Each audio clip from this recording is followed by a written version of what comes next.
যে ব্যক্তি বলে যে আপনি ভোট না দিলে আমানত দিতেছেন না, বলে আমানতটা কোথায় আছিল? আমানত যদি কোনো, আল্লাহ কি বলছে, ইন্নাল্লাহ ইয়ামুরুকুম আন তুআদ্দুল আমানাত ইলা আহলিহা, আহাল হইতে হইব আমানতের।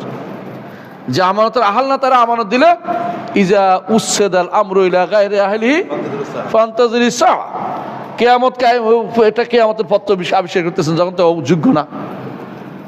কয়জন যোগ্য আছে আপনি ভালো করে দেখেন, শরীয়ত দৃষ্টিতে কয়জন যোগ্য আছে?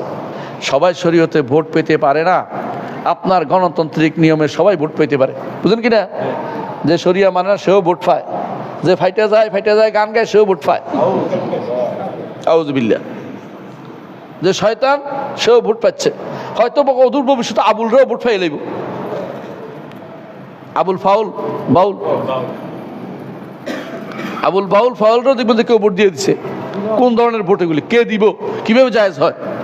আল্লাহ বিরোধী কথা যারা বলে অথবা আল্লাহর কথাকে অপব্যাখ্যা যারা করে কেউ ভোট পাইবে না।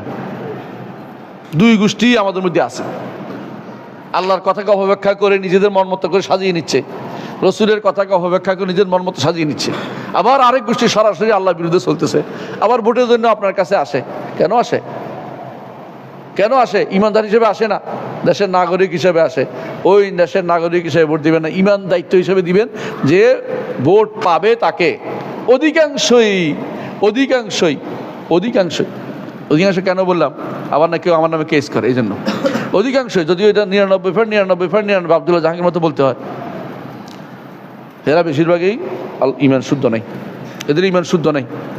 ইমান শুদ্ধ নেই, আবার ভোটও চাইতে আসে, আবার বলে আমানত রক্ষা করতে। কিসের আমানত? আপনার কাছে আমানত আপনাকে দিলে তো আমানত খেয়ানত হইব। আল্লাহ আমাদের বুঝাতে